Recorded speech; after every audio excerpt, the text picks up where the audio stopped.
Alors, bonsoir à tous. Je me présente pour ceux qui ne me connaissent pas. Je suis Andrea Giacalone, responsable de vente pour les pays francophones. On va commencer ce nouveau webinaire de la Titan Academy. Je vous souhaite le bienvenu en nom de toute l'équipe Titan et je remercie surtout notre orateur, le docteur de Kopman, qui aujourd'hui nous expliquera comment il a mis en place l'analyse électromyographique à travers le système Titan dans son cabinet dentaire. Dans le spécifique, on va avoir trois exemples d'utilisation de l'électromyographie dans le cabinet dentaire. Donc, on va voir le diagnostic occlusal pour les problèmes prothétiques et comment communiquer ça avec les patients. On va voir le réglage orthèse de repositionnement articulaire et le réglage stabilisation par collage.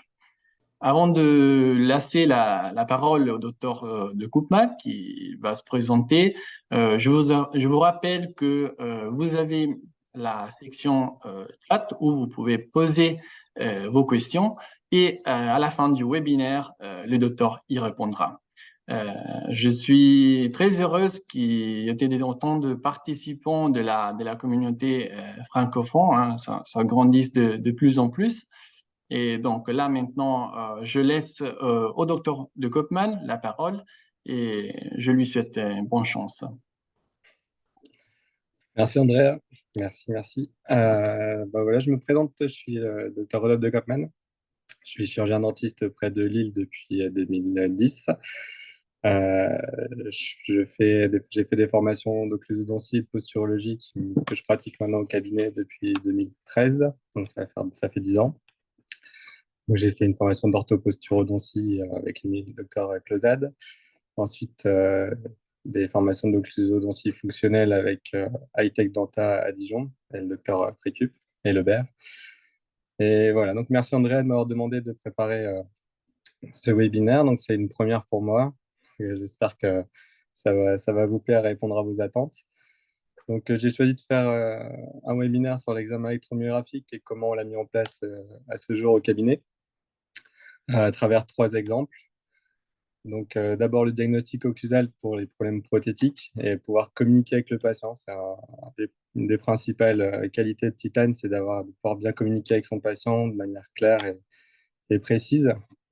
Les réglages d'orthèse de repositionnement articulaire au niveau de tout ce qui est luxation articulaire, etc. Et puis le réglage derrière, avec s'il y a une stabilisation par collage qui est effectuée, de pouvoir suivre l'évolution du traitement et de pouvoir le montrer au patient. Donc d'abord la place du titan dans l'examen au niveau du cabinet. Donc au niveau de mon examen, je m'intéressais surtout avec 4 éléments. Donc l'articulation temporomandibulaire, donc les ATM, leur bruit, leur cinématique, s'il y a des algies, etc. Les muscles masticateurs, leur palpation, voir s'ils sont douloureux, les symptômes décrits par les patients, les signes au niveau des arcades dentaires, donc la forme des arcades, l'abrasion, les fractures, les édentements qu'on peut voir, la parodontologie aussi, la posture et la présence ou non d'un réflexe mandibulo-spinal, donc par des tests de posture, surtout au niveau de la ceinture scapulaire et d'autres tests de marche, etc. Donc, ce qui est important de bien comprendre au niveau du schéma, c'est que on va avoir l'équilibre d'occlusion dentaire qui va être gage de l'équilibre musculaire au niveau des muscles masticateurs, qui va lui-même être responsable d'un bon équilibre articulaire également. Et l'élément articulaire pouvant être responsable d'une symptomatologie au niveau de la posture.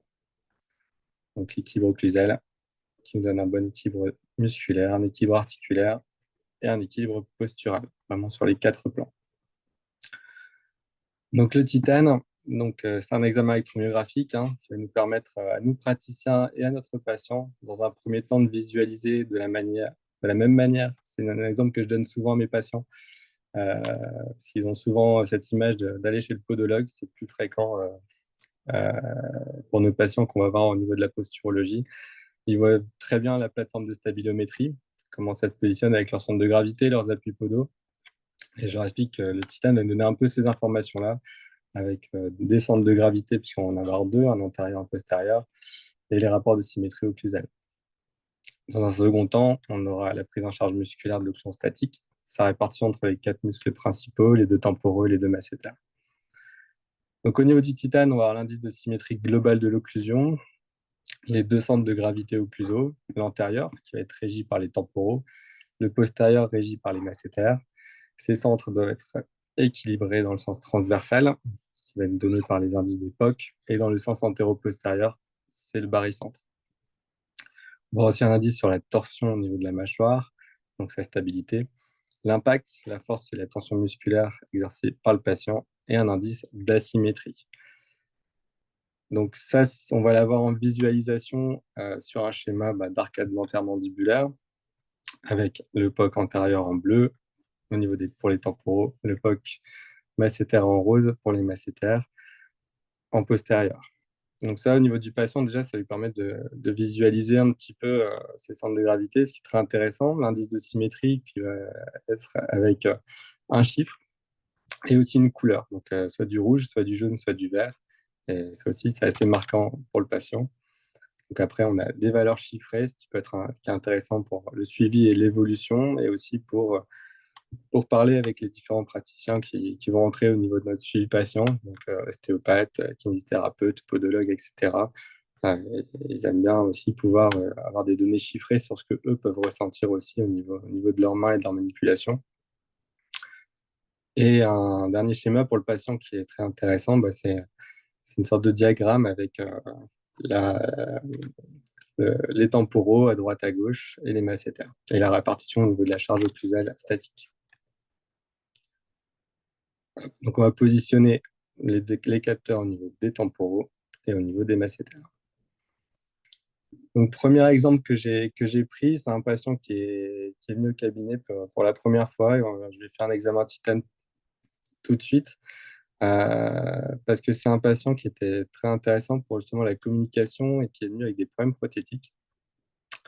Donc, il était assez mécontent de son praticien ou sa praticienne habituelle, euh, qui lui a posé plusieurs couronnes. Ça, c'est la radiographie panoramique, donc, moi je l'ai reçue. Plusieurs couronnes qui se décèlent, il me dit, tous les 3 mois, donc en moyenne, dans le secteur prémolaire maxillaire gauche, notamment les prémolaires, et au niveau molaire droit mandibulaire. Molaire droit mandibulaire qui ont été, du coup, qui se sont cassés, notre 46-47, ça a été remplacé par des implants qui continuent de se déceler, etc. Donc, il m'a demandé, c'est ce qui était très intéressant et ce qu'on a assez peu dans notre patientèle, je trouve, c'est pourquoi. Et il voulait vraiment comprendre, alors sans forcément que j'y réponde, mais au moins pouvoir expliquer à sa praticienne, son praticien, ce qu'il avait et pourquoi ça se décèle tout le temps. Donc, au niveau de l'examen clinique, on retrouve une latérodéviation droite en occlusion, une légère rétrognation en fermeture, donc un mouvement de rétrusion, nombreuses restaurations prothétiques dans les secteurs postérieurs. Et après, donc, j'ai fait un contrôle au papier articulé standard qui était complètement normal, des points de contact bien partout, bien sur chaque dent, qui avait l'air bien. Donc, on a fait le titane pour aller un peu plus loin. Et puis, ce qui est très intéressant au niveau du titane, c'est qu'il a pu visualiser. Donc, on a trouvé une disharmonie au niveau des contacts, un déséquilibre musculaire, donc un point d'appui masséter qui était très postérieur droit, donc surtout sur le couple molaire, et au niveau antérieur, au niveau du POC temporal, qui était décalé en avant et à gauche, donc plutôt une pression au niveau des canines prémolaires. Donc ça, c'est intéressant parce qu'on voit qu'au niveau de la statique, comme par hasard, les points où il y a le plus d'impact, qui sont les plus sollicités, c'est où finalement ces couronnes se décèlent. Donc il était un examen complètement dans le rouge avec un indice de symétrie pas très bon, l'époque complètement déviée. Enfin, on était loin d'avoir un titane équilibré. Et là, il y a vraiment eu cette image. Et il m'a demandé du coup, et ce qui est intéressant avec le titane, c'est de pouvoir aussi sortir cet examen en papier ou l'envoyer par mail au patient, qui puisse avoir une trace et du coup pouvoir en parler aussi avec les praticiens qui le suivent, que ce soit son dentiste habituel ou ses ostéopathes, chiropracteurs, etc. Donc ça, au niveau de la communication, c'est très intéressant parce que moi, après, j'ai proposé une déprogrammation neuromusculaire avec le TENS, compenser la latérodéviation, la rétrusion, pour rétablir cet équilibre. Donc après, bon, on verra si le patient revient ou pas, et si il a été convaincu. Mais en tout cas, moi, c'est pour ça que j'ai voulu le présenter, parce que sans le titane, finalement, bah, j'aurais pu supposer ce diagnostic, hein. Il y a pas, c'est pas un outil de diagnostic en tant que tel. Euh, Ça permet de confirmer un diagnostic et puis de le compléter. Donc j'aurais pu supposer tout ça par rapport à ce que je voyais, lui tenter de lui expliquer bah, que ces problèmes, hein, ils étaient par rapport à sa cinématique mandibulaire, ça a créé des zones de contact, un petit peu trop de antérieur gauche au niveau du haut, postérieur droit, et que bah, après, c'était à lui de me croire parce qu'il ne ressentait pas forcément quand on en parlait ensemble. Donc c'était à lui de me croire sur parole. L'apport du titane dans cette configuration, bah, c'est de pouvoir de manière claire, donc avec ce diagramme, ces chiffres, permettre au patient de comprendre les rapports de force occlusale qu'il exerce en statique, donc tous les moments où il va se serrer les dents, faire du clenching, déglutir, etc. Et des choses qu'il ne perçoit pas et ne ressent pas dans la plupart des cas. Donc ça, au niveau de la communication, le visuel, il est très important, et même on va le voir après pour les autres exemples. Ce visuel, c'est quelque chose qui m'apporte beaucoup dans la pratique depuis 3-4 ans que j'ai le titane. Donc ensuite, deuxième exemple, le réglage de l'orthèse repositionnement articulaire. Donc ça, on le voit souvent dans les présentations de webinaires titane. Donc je fais quelques rappels sur les troubles de l'articulation temporomandibulaire, donc la dysfonction crânio-mandibulaire. Donc on va évaluer les articulations temporomandibulaires. Donc ça, c'est le rôle du bilan. Le rôle, c'est de voir si on a une articulation qui va être fonctionnelle. Donc l'articulation fonctionnelle, c'est une articulation qui est bien centrée, non algique, centré par rapport au crâne, avec une cinématique qui va être rectiligne, aussi bien au sens frontal que sagittal, et on va parler de bruit articulaire. Une articulation va être dysfonctionnelle à partir du moment où elle va être algique, ou une cinématique va être déviée, soit dans le plan frontal et ou sagittal, ça peut être les deux, soit présenter aussi un bruit articulaire. Donc l'appareillement du Cator, pour rappel, comprend l'articulation temporomandibulaire avec les surfaces articulaires, donc surface temporale, les condyles mandibulaires, surface occlusale dentaire, les muscles masticateurs, buccitateurs, orbiculaires des lèvres, constricteurs supérieur et moyen du pharynx, les muscles crispateurs, temporaux, masséters, ptérygiens latéraux et médiaux, et l'élément central de l'appareil mandicateur, constitué par le disque temporomandibulaire, qui est le tendon terminal du muscle ptérygien latéral. Ce muscle ptérygien latéral forme avec les muscles temporal, masséter et ptérygien médial l'appareil tenseur du disque, qui coiffe la tête condylienne et forme ainsi le complexe condylo-disco-musculaire. Bon, ça, c'est de la définition pure. C'était histoire de le remettre en mémoire. Sa cinématique est rectiligne. Une chose qui va être importante et que j'aime bien expliquer aussi aux patients, parce que souvent ils disent mais pourquoi on est sur une luxation, j'ai 20 ans, j'ai pas eu d'accident, je comprends pas. Ce qu'il faut bien comprendre, c'est ce schéma qui est intéressant. Le décentrage articulaire temporomandibulaire, surtout par rétroposition condylienne, donc en cas de rétrusion, on va générer une souffrance au niveau intra-articulaire par une compression du petit plexus veineux qu'on voit ici, qui passe dans le tendon du disque postérieur. C'est le plexus veineux rétrocondylien. Et ce plexus veineux rétrocondylien, quand la condyle va être décentrée comme ça sur l'arrière, va être comprimée. Et cette compression va entraîner un arc réflexe et des spasmes réflexes de l'appareil tenseur du disque, donc avec contraction et raccourcissement des fibres musculaires, pouvant amener du coup, vu que les muscles se rétrécir petit à petit, se tendre, à un déplacement antérieur du disque vers l'avant, puisque le condyle ne peut pas être amené vers l'avant lui, puisqu'il est bloqué par les dents. Et on va voir ce déplacement antérieur du disque avec une désunion du complexe condylodiscal. Et lorsque les spasmes perdurent, la rétroposition conienne est accentuée, aggravant ainsi la compression postérieure et le spasme musculaire.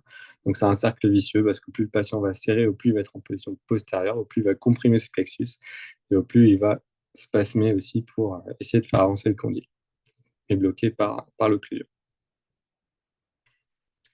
Donc, on va avoir différents stades de dysfonction crânio-mandibulaire. Donc, les premiers stades, c'est les stades donc les musculaires. Donc, c'est un peu, comme dirait l'autre Closette, les plus compliqués à traiter parce qu'ils sont multifactoriels et souvent pluridisciplinaires. Donc, mais après, dans tous les cas, moi, je vais conseiller de faire de l'ostéopathie en complément et puis on va faire intervenir d'autres praticiens au niveau de la posture, avoir de l'orthodontie, etc. Mais les traitements vont être souvent multiples. Souvent, l'ostéopathie, ça peut suffire. Ça peut être de la kiné maxillofaciale, un traitement orthodontique, des meulages si vraiment il y a une très forte prématurité. Je ne suis pas un fan du meulage. Réhabilitation occlusale complète, gestion comportementale. Le comportement va être très, très important dans la thérapie articulaire, mais ça aussi, peu importe le stade. Le stade 2, donc c'est celui qu'on va appeler de la luxation réductible du disque, donc un déplacement antérieur du disque articulaire, une ouverture en baïonnette dans le plan frontal, un claquement réciproque caractéristique, donc claquement à l'ouverture quand on récupère le disque et un claquement à la fermeture quand on perd le disque. Traitement, il va être par réhabilitation de l'occlusion et des cycles masticatoires, parce que parfois on va avoir des claquements qui ne vont pas être à l'ouverture-fermeture, mais uniquement en mastication. Bon, ça c'est par défaut d'entrée de cycle et sortie de cycle masticatoire. On peut mettre en place une orthèse, une gouttière de repositionnement articulaire par propulsion ou latéropropulsion quand il y a des latérodéviations. Après claquement retour. Donc, le claquement doit disparaître dès la mise en place de la réhabilitation occlusale ou de l'orthèse crânio-mandibulaire. Ça, c'est important. Le stade suivant, c'est la limitation de l'ouverture buccale lorsqu'on a une dysfonction prémolaire de stade 3, donc une luxation qui va être irréductible, donc c'est-à-dire qu'on ne récupère pas le disque à l'ouverture ou en propulsion. Donc la limitation de l'ouverture buccale, car on a un côté qui va être plus court puisqu'il va s'arrêter derrière le disque que l'autre, donc on va avoir une déviation du côté malade en général, du côté de la luxation irréductible. Un bruit qui va être plus sur des craquements, claquements, mais plutôt sur du crissement, souvent de bruit de sable dans les oreilles, ou comme si on marchait dans la neige, ça, c'est ce qu'on décrit souvent. Et une déviation de la mandibule, donc j'avais dit, lors de l'ouverture du côté pathologique. Donc le traitement, là on va privilégier aussi de la déprogrammation neuromusculaire, réhabilitation occlusale et réhabilitation neuromusculaire pour créer une néodiscalisation par métaplasie des tissus rétrodiscaux et d'une fonction articulaire satisfaisante avec la mise en place d'un orthotique, d'une orthèse crânio-mandibulaire aussi. L'orthotique, c'est ce qui est fait par le Valentin Précup qui a mis ça en place. Donc, dans les cas défavorables, avec lésion importante du disque, il n'y a plus de séparation entre les surfaces articulaires condyliennes et temporales. On peut observer une arthrose temporomandibulaire très algique, donc important, même si on est irréductible, de traiter pour décomprimer et éviter que l'arthrose se fasse trop vite. Donc là, je vous ai mis juste quelques petites vidéos d'ouverture. Vous voyez, on a une latérodéviation, et puis dès que le patient ouvre la bouche ou propulse, on va avoir, ça va se recentrer, donc faire attention puisque toutes les latérodéviations en OIM, là, par exemple, elles se recentrent très tard, le patient est centré, donc c'est vraiment le moment de fermeture qu'on va regarder.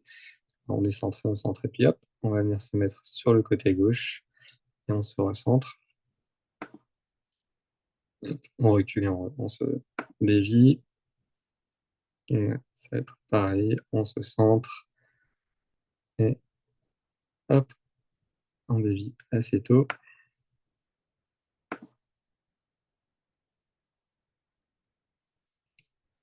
Pareil, tac, tac.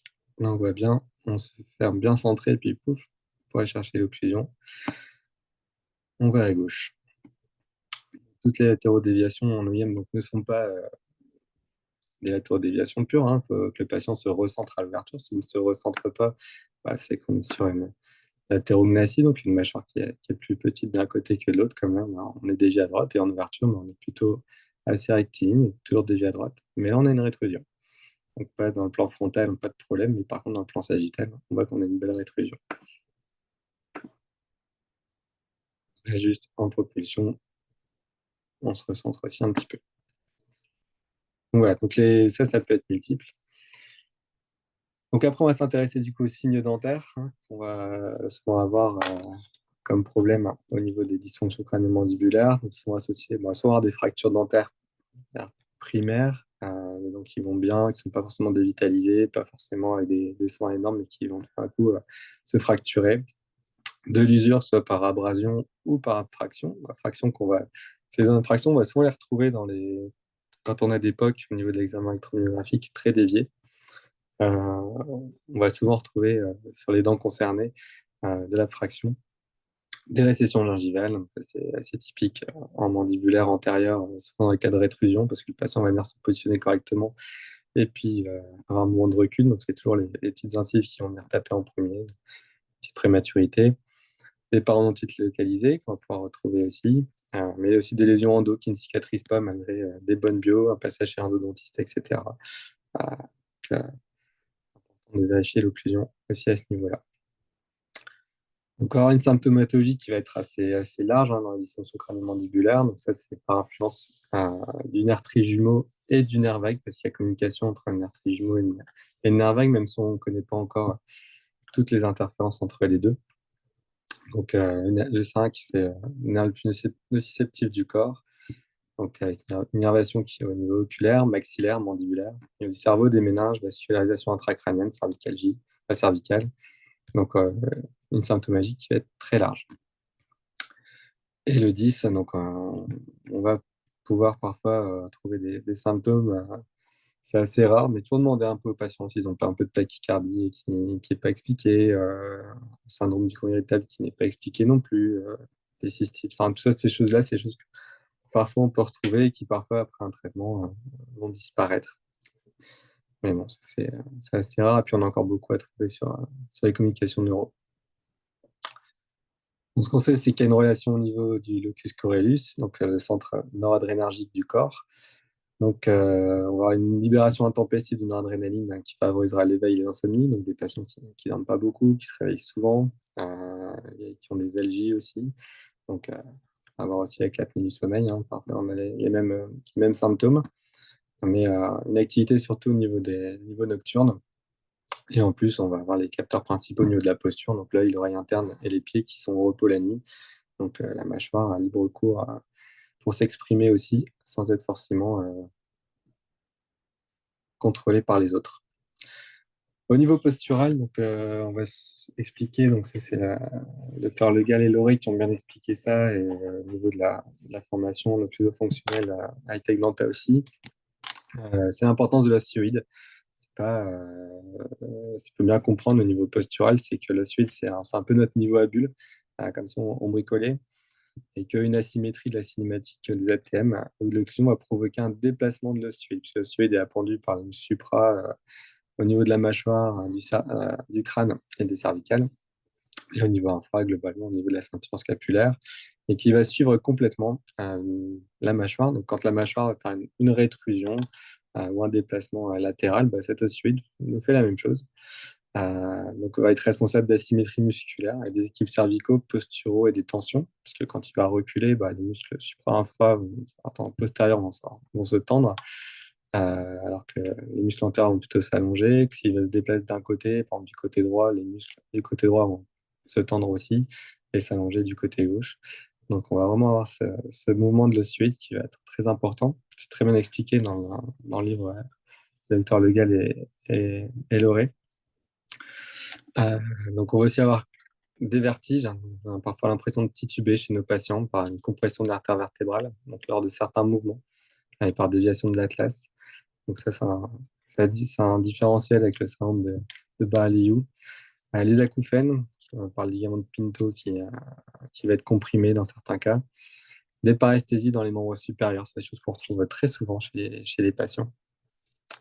Une tendance à favoriser l'apnée du sommeil aussi, par rétrusion mandibulaire, surtout dans les gros cas de rétrusion. Parce que celui doit reculer, la langue qui s'insère dessus va être plus postérieure et plus basse, donc elle va diminuer le carrefour oropharyngé avec le pharynx. Et en compensation, on va développer un mécanisme de tension au niveau cervical pour compenser la diminution du carrefour oropharyngé par un mouvement d'extension au niveau cervical. Donc, cette influence posturale va se vérifier par des tests de posture, comme le test des ceintures scapulaires. Donc ça, c'est le concept de réflexe mandibulo-spinal. Donc les traitements au niveau des dysfonctions crânio-mandibulaires vont se faire par soit correction par adjonction de composites, donc des coronoplasties, souvent dans les cas de problèmes d'entrée et de sortie masticatoire, par correction d'occlusion par post-Donnelly, d'overlay hybride, on aime bien les hybrides, par des orthèses crânio-mandibulaires, d'orthotiques, qui ressemblaient un peu à ça.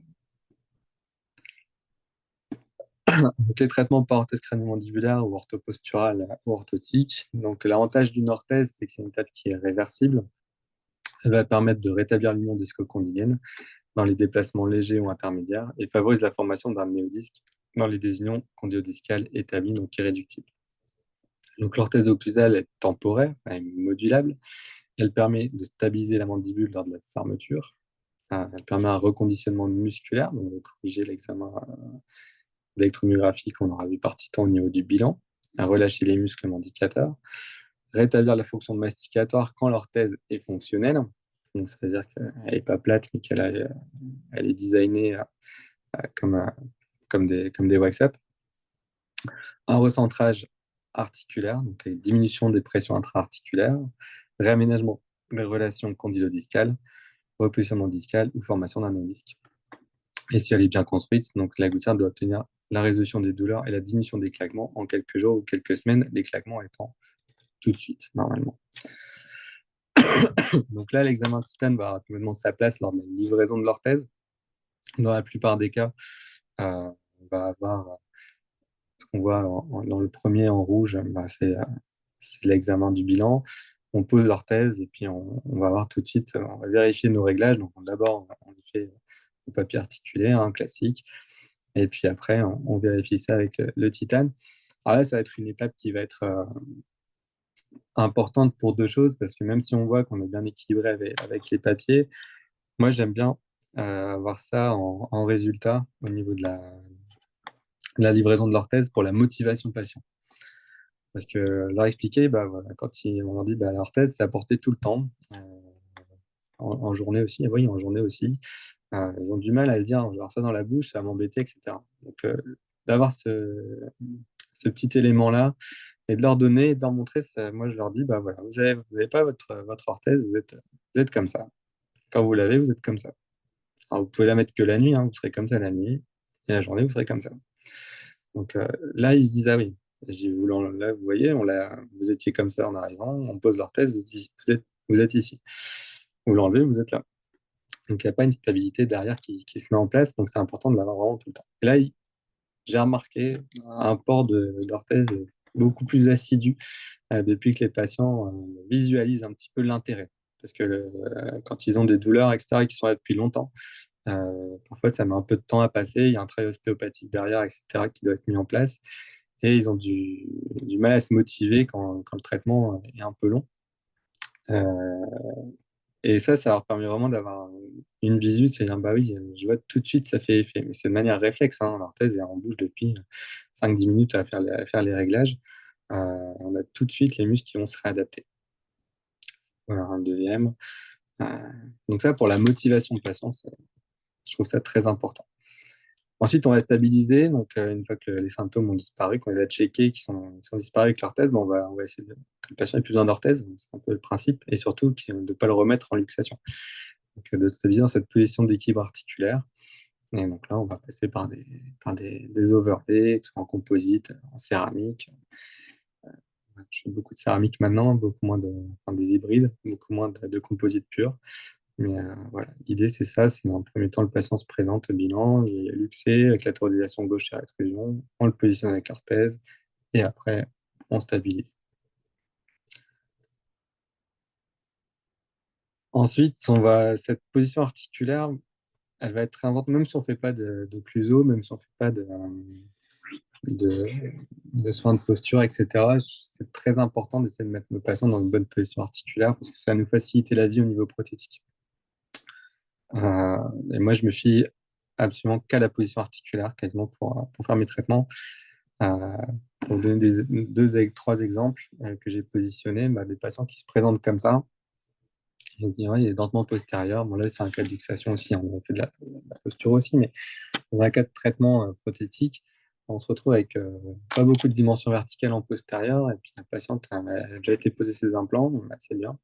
Bah là, il faut aller poser les couronnes. Donc, bah, du coup, là, on a fait quoi? On était luxé, dévié un petit peu, mais on a juste fait de la propulsion, on a mis sur articulateur simple. Propulsion, validation avec une orthèse pendant quelques temps quand même pour valider la position et qu'on soit bien sur le disque et que ça bouge pas.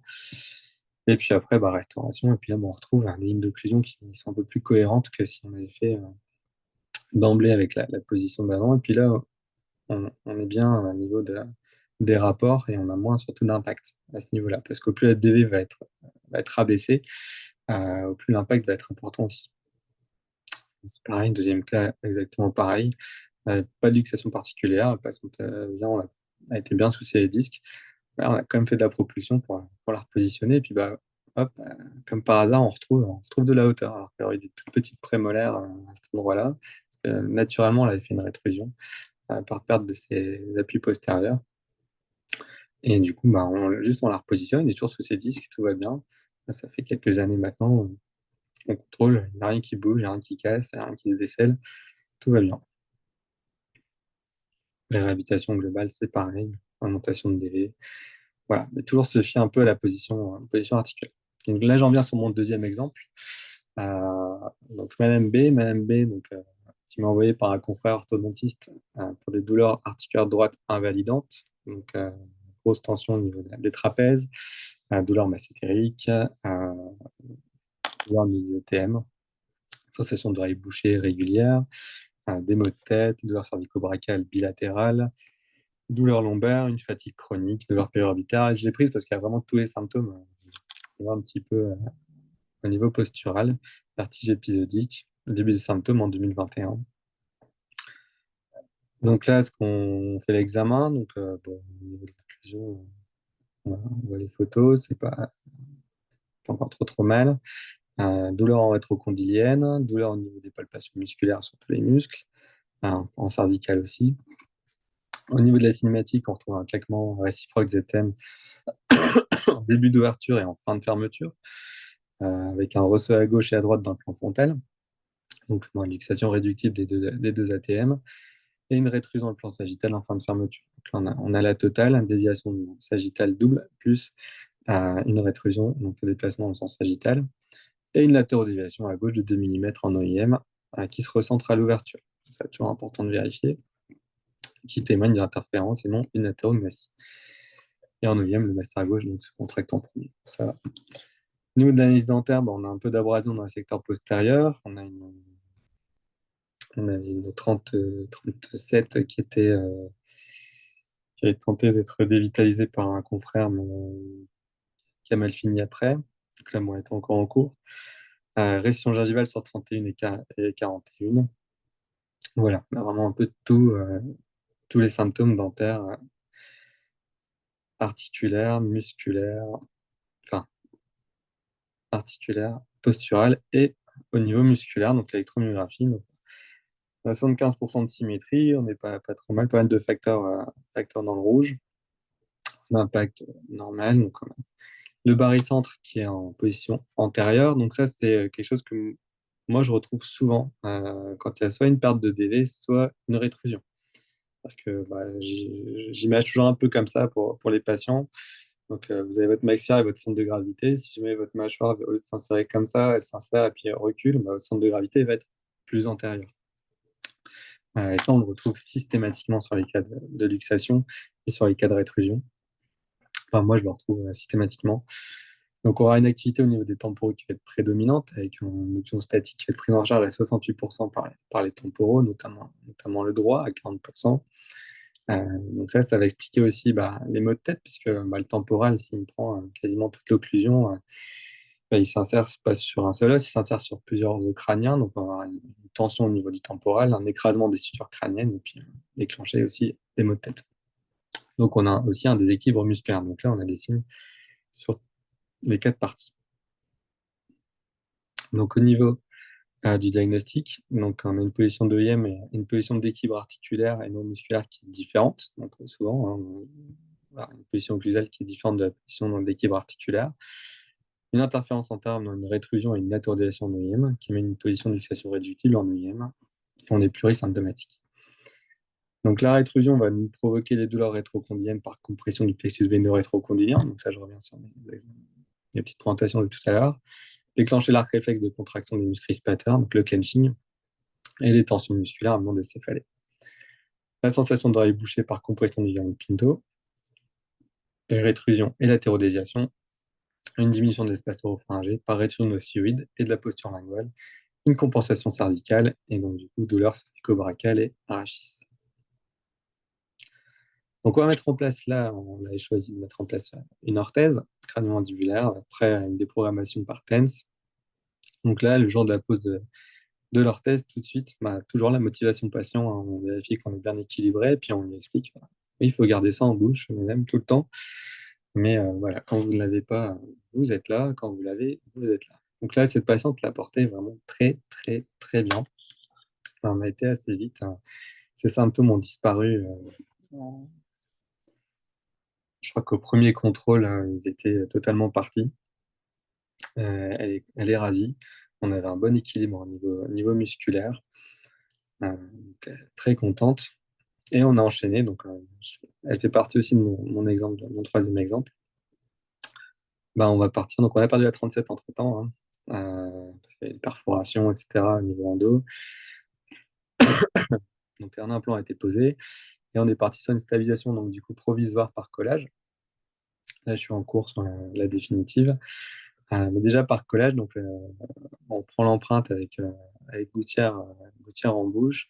On demande au labo de nous faire les WhatsApp numériques, donc le design numérique, et puis on fait du coup les mock-ups et on met les mock-ups en bouche. Et là, ce qui est intéressant avec le titane, toujours, c'est de vérifier si malgré le passage sur l'occlusion et puis sur une orthèse, on est bien. Donc, on voit qu'on a un bon suivi, le bilan, orthèse et la stabilisation provisoire. Ça, c'est toujours fait le jour de la pause.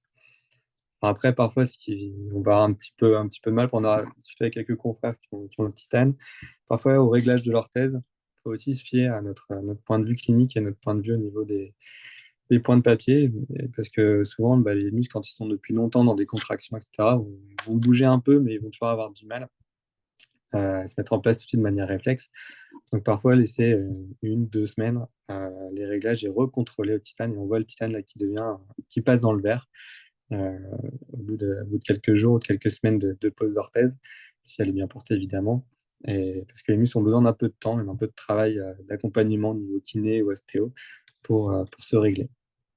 Mais au final, on arrive toujours à des bons résultats, et surtout, ça permet vraiment d'avoir une visu et de montrer aux patients toujours, hein, pour la motivation, et de montrer que notre fil directeur, il est bon et qu'on est toujours bien. Et, bon, il y a ces douleurs qui sont la symptomatologie, c'est vraiment ce qui nous guide aussi, hein, dans les dysfonctions, mais aussi de pouvoir contrôler notre travail et voir si on n'a pas de soucis au niveau de l'équilibre musculaire.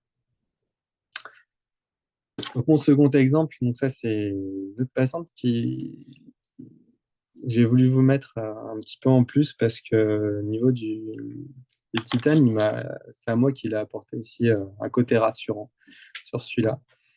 Donc, je vais m'expliquer après, mais donc c'est une patiente qui vient me voir avec une très grosse symptomatologie articulaire, une fatigue musculaire au niveau masticatoire très importante, une symptomatologie posturale très importante au niveau dorsal, au niveau lombaire, une rétrusion, une athérodéviation gauche. Ah, désolé, j'ai pas retrouvé les photos de départ, donc c'était un cas un peu plus ancien et j'avais pas tout gardé. Et du coup, je vous ai remis les empreintes. Euh, donc là, j'ai scanné l'empreinte en plâtre que j'ai retrouvée. Et au niveau de l'IRM qu'on avait faite, une luxation réductible bilatérale. Donc là, au niveau du titane, il n'y a pas grand-chose qui va. Donc, on part de loin. Et en fait, là, je suis parti sur une mise en articulateur et je me suis retrouvé dans cette position-là pour compenser ma luxation. Au niveau des tests de propulsion et au niveau des tests de posture, c'est dans cette position-là que j'avais les meilleures réponses au niveau postural et où j'avais plus de claquement avec mes cales. Mais quand on regarde un petit peu la hauteur, on se dit partir sur une orthèse comme ça. Et puis la patiente ne voulait pas faire de traitement orthodontique en amont. Donc, on est partir sur une orthèse tout de suite.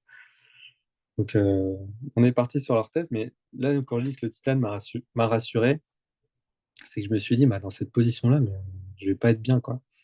Et donc, on a fait l'orthèse, et puis bah, finalement, du point de départ, on se retrouve avec la mise en place de l'orthèse, et tout de suite, au niveau musculaire, on a quelque chose qui commence à être vraiment pas mal. Il y a un bon équilibre. Donc, la patiente a apporté cette orthèse qui était assez énorme en mandibulaire, hein, assez grosse. Elle s'y est faite parce que au niveau symptômes, elle ne ressentait plus rien. Puis, c'est quelqu'un qui travaille au cabinet, donc je la voyais tous les jours, je me disais que ça allait bien. Euh, Elle l'a porté pendant 9 mois, un an, avec disparition complète de la symptomatologie. Donc derrière, il y a une prise en charge aussi au niveau du comportement, un service de sport, enfin, voilà, il y a pas mal de choses qui ont été mises en place à côté, un suivi. Euh, mais au niveau articulaire, vraiment, plus de symptômes. Donc très bien. Et après, du coup, on a choisi puisqu'elle ne voulait pas faire d'ortho complète, on a choisi de faire un petit traitement à linéaire en antérieur pour vestibuler un petit peu le bloc antérieur maxillaire et lingualer un petit peu le mandibulaire, de manière à pouvoir descendre la DV. Donc, on a descendu la DV à ce niveau-là, après le traitement, et on s'est retrouvé du coup au niveau des WhatsApp numériques à faire des rajouts maxillaire gauche, pardon, et en mandibulaire postérieur. On ne touche pas aux dents de devant non plus. Et là, on se retrouve avec quelque chose un peu plus cohérent pour faire les WhatsApp. Et surtout, on retrouve un guidage antérieur aussi. Hop. Et là, du coup, on est sur la stabilisation en mock-up. Et pareil, ben, toujours l'intérêt d'avoir ce suivi du titane, même si on a descendu la DV, tant qu'on se bat dans le chemin de fermeture équilibrée, je pense que c'est trop récup, tant qu'on est dans le chemin de la cinématique de fermeture, qu'on n'a pas de déplacement, bah, on peut se balader un peu où on veut au niveau de la DV. Elle était très grande avec l'orthèse. On avait quand même une bonne symétrie, un niveau musculaire. Et là, on est plus bas avec la réhabilitation provisoire par mock-up. Et on a quand même un bon équilibre musculaire, donc un petit peu dévié à gauche, encore un petit peu de réglage à faire. On est en train de passer en définitif. Mais voilà, c'est la chose qui est assez intéressante. Alors, l'intérêt du titane sur ça, c'est de m'avoir rassuré parce que sans le titane, soit je me serais fié à la position articulaire coûte que coûte pour compenser les luxations réductibles, donc je serais parti de cette hauteur et on aurait fait la même chose. Soit finalement la hauteur de DV m'aurait fait peur avec l'orthèse, et puis bah, je serais revenu un peu en arrière, quitte à garder un peu la luxation peut-être, ou en disant bah, je sais pas, on va essayer. Et au final, bah, le fait d'avoir fait cette étape d'orthèse avec le titane et d'avoir un très bon équilibre musculaire et d'avoir pu le contrôler à chaque étape, même quand on a descendu la DV après, bah, ça a été rassurant pour moi, ça a été rassurant pour le patient parce que bah, finalement, bah, quand le patient il voit aussi la hauteur de l'orthèse, il se dit est-ce que finalement je vais être bien au niveau de ma posture? Enfin, ça me paraît énorme. Et quand il voit les graphiques et les mesures chiffrées, bah, ça le rassure aussi. Donc, un bon intérêt à ce niveau-là, aussi bien pour le patient que pour moi. Donc voilà, au niveau des sources et des remerciements, bah, du coup, Dr Claudette pour l'orthoposture Nancy, euh, à Tech Denta pour leur formation aussi. Et merci à vous de m'avoir écouté. Si vous avez des questions, Andrea, je te laisse la parole. Oui, oui. Alors, je remercie à nouveau le docteur de Koopman pour le temps qu'il a consacré à la préparation et l'explication de cette présentation. Il a donné un aperçu très précis et utile pour ceux qui abordent l'analyse électromyographique. Et comme vous avez pu le constater, Titan vous permet de compléter et de confirmer votre diagnostic. Donc, c'est un aide de plus que vous avez à disposition. Et surtout, ça vous permet également de prévenir hein, certains risques liés au dysfonctionnement temporomandibulaire. Moi, maintenant, j'aimerais poser Une question au docteur de Koopman. Je serais intéressé à savoir euh, comment il analyse la composante dynamique. Donc, si vous avez, par exemple, si vous utilisez la mastication, si vous trouvez intéressant, mettre ensemble l'analyse statique et l'analyse dynamique que Titan vous permet de faire. Oui, alors là, j'en ai pas parlé de l'aspect dynamique du titane dans cette présentation. Moi, je l'utilise toujours au niveau du bilan aussi, au niveau de l'analyse dynamique, parce que ça me permet aussi de confirmer et parfois un côté préférentiel d'un patient. On va avoir un travail qui est plus efficace, par exemple, à droite qu'à gauche.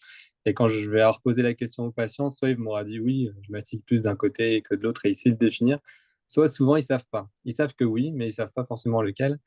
Et quand je fais l'analyse, ils me disent, je leur dis, bah, vous devez mastiquer plus de ce côté-là. Souvent, ils me disent, oui, oui, je l'ai senti avec le chewing-gum, c'est plus efficace de ce côté-là. Deuxième chose, alors là, il n'y a pas de. C'est mon analyse personnelle, mais je remarque, à force d'en faire, parce que genre, j'utilise beaucoup, beaucoup le titane, que je vais souvent avoir des problèmes euh, fonctionnels au niveau de l'analyse dynamique quand je vais avoir des manques au niveau de l'entrée et de la sortie de cycle masticatoire du côté. On a souvent vraiment une corrélation entre les dents qui ne sont pas fonctionnelles par leur entrée et sortie de cycle, donc un manque de guidage par exemple, du côté droit, et on va voir qu'au niveau musculaire, ça a du mal à se trouver. Alors que quand on a des bons guidages, on a une très bonne souvent activité au niveau du temporal et du masséter du même côté. Donc ça, c'est mon analyse à moi. Il n'y a pas encore des choses qui ont été montrées. Enfin, en tout cas, moi, je les ai pas vues passer si elles sont passées. Mais voilà, je trouve que c'est un côté intéressant qu'il faudrait creuser un petit peu parce que ça peut être aussi un facteur pour retrouver ces manques d'entrée et de sortie de cycle et le mettre en corrélation avec l'activité musculaire. Merci pour la réponse. Et donc, pour résumer, quel est l'avantage principal du titane?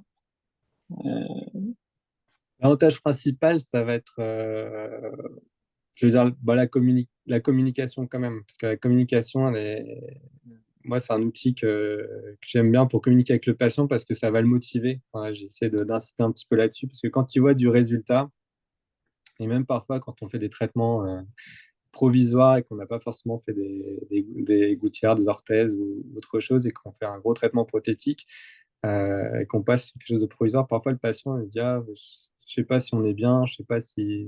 Enfin, ils ont un peu de mal à se situer et à garder une motivation sur le long terme.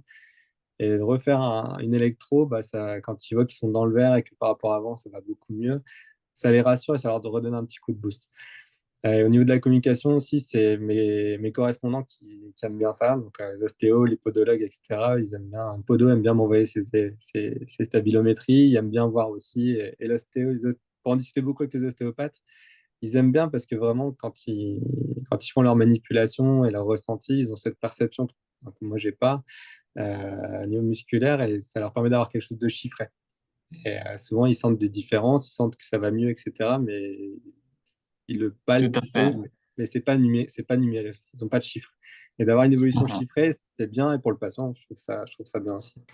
Après, c'est rassurant aussi pour nous, ça permet d'avoir un suivi, ça permet aussi d'avoir, d'un point de vue médico-légal, et aussi de confirmer notre travail et de montrer qu'on fait ça aussi sérieusement et qu'on a des données qui.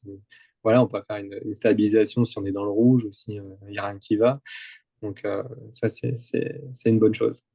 Tout à fait, complètement d'accord. Surtout, je trouve très intéressant et important l'échange clinique, une approche justement pluridisciplinaire avec des autres Mm. professionnels de la santé pour un traitement en prise en charge globale. Donc, merci pour la réponse. Moi, maintenant, je regarde dans les chats s'il y a des questions. En tout cas, le docteur De Koopman est à votre disposition. Donc, je vais à vous envoyer euh, l'adresse mail du docteur, comme ça, et aussi le mien. Comme ça, dans le cas où vous auriez des questions dans un deuxième moment, vous pouvez nous écrire par mail et on va vous répondre. Alors, ok, je crois que vous avez sur et sous les deux adresses mail, la mienne et du docteur. Alors, s'il n'y a pas, je vous laisse encore 2 minutes éventuellement pour écrire les questions dans les chats et sinon, on se laisse et on se tient au courant.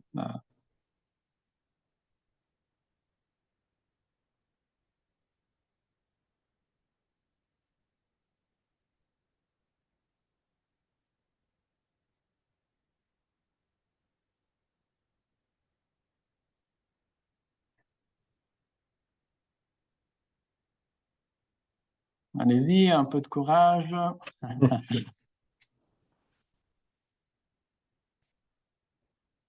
Voilà. Pas de questions pour moi. Quelqu'un qui a écrit. D'accord. Voilà. Alors, première question. Peut-on utiliser le titane début en charge? Quand il est en charge? Non. Début en charge. Vous avez, est-ce que vous voyez la question dans les chats? Non, je la vois pas, moi. Alors, le docteur Bokinski, Ouais. podologue, Ouais.